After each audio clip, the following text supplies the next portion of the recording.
Alright, welcome back to my YouTube channel, I'm Mandy's Vlog.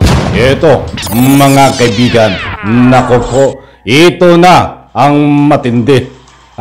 Ito na ang ganti dito sa mga inayupak na sinungaling na nagpakalat to ng video na piki na di umano. Itong ating kasalukuyang Pangulong Bongbong Marcos ay gumagamit ho ng pinagbabawal na gamot na isang malaking kalukuhan, isang malaking peke na video ang pinakalat ho. Subalit ngayon ho, ang ating pamahalaan ay umaksyon na. Ay ora mismo, nung araw na pinakalat, araw ng SONA, ay umaksyon na ho ang kinaukulan upang tugisin, upang alamin kung may pananagutan itong nagpakalat ng mga video na piki edited. Ay ano kayo ngayon? Shoot kayo sa baldi. Kung magugunita nyo po, mga mahal kong taga-subaybay, mismong araw ng SONA ay pinakalat itong video na ito, ay nagsanib persa ho. Unang-una, ang ating Secretary of National Defense ay nanawagan sa ibang country, itong bansa na nabanggit sa part 2 ng Amerika para makipag-ugnayan at malaman kung sino ang nagpakalat nitong video na ito, mga kaibigan, at alamin kung ano ang nararapat na parusa dito. Ito yung unang-una. Involve po ang pangalan dito, itong si Maharlika. Ang kauna-unahang nagpakalat ng teaser na video na ito sa ibang country din ay isang abogado.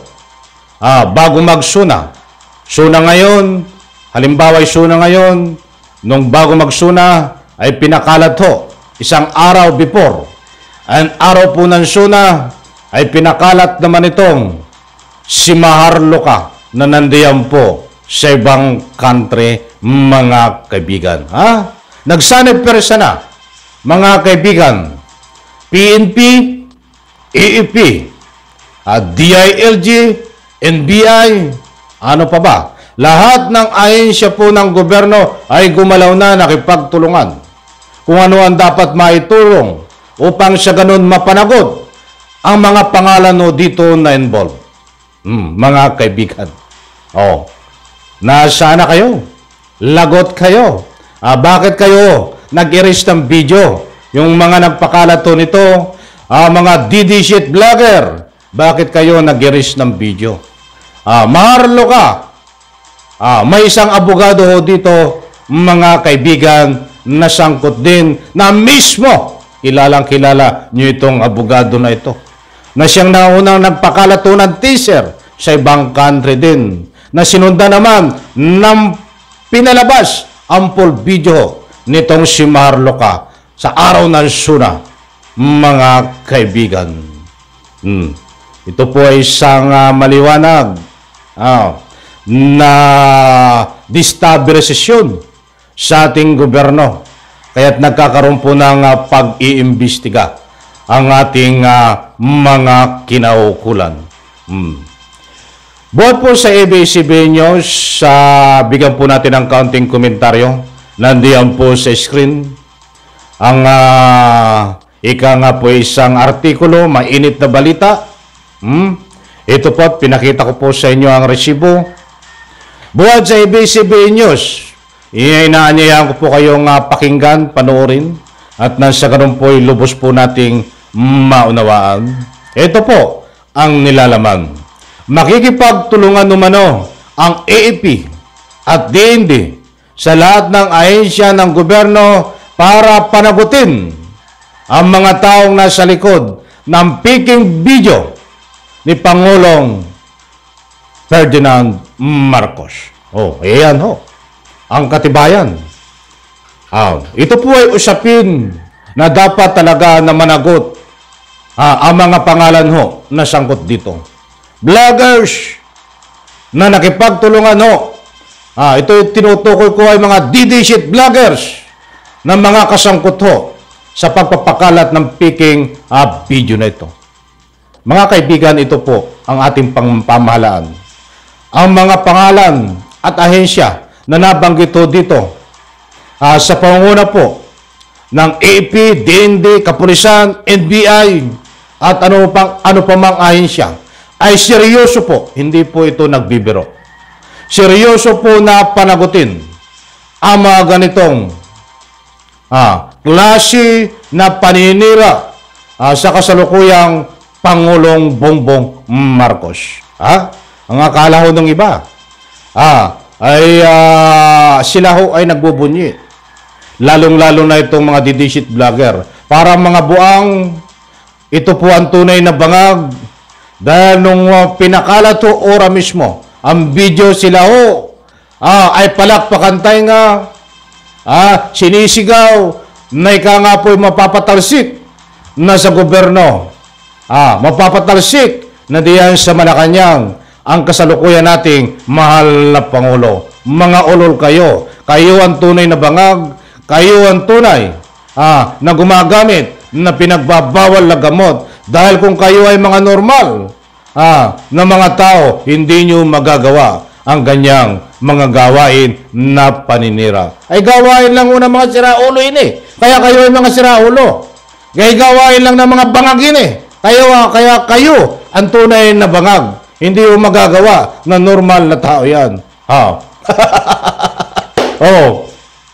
Ay kayo ba ay nananaginip kayo ng gising? Ilang minuto lang kayo pumalakpakan tayo nga? Nung ma-discovery na inyong video na pinakalat ay pike, ay ikot ang mga tumbong nyo. Hindi nyo alam ang gagawin. Dahil na isang matibay na ebidensya na kayo ho ay liable para kasuhan kung anumang kaso ang nararapat na ikaso sa inyo. Pangatawanan nyo. Kung hindi piki, bakit kayo mag-i-erase ng mga video? Mga kaibigan, importanteng mahalaga ho ito. Abangan po natin dahil seryoso po ang ating pamahalaan na dapat managot ang mga vloggers dito na sangkot sa pangunguna nitong vloggers na si Maharlika na nandiyan po sa ibang country. May isang abogado ho dito na naunang nagpakalat ng teaser diyan po sa ibang bansa din habang nagsasagawa ho ng mautog rally ho diyan po sa ibang country. Kilala nyo ho yan.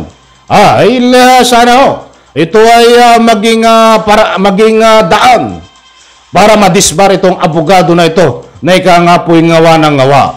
Mga kaibigan, ay marami kayo mga kasuhan dito.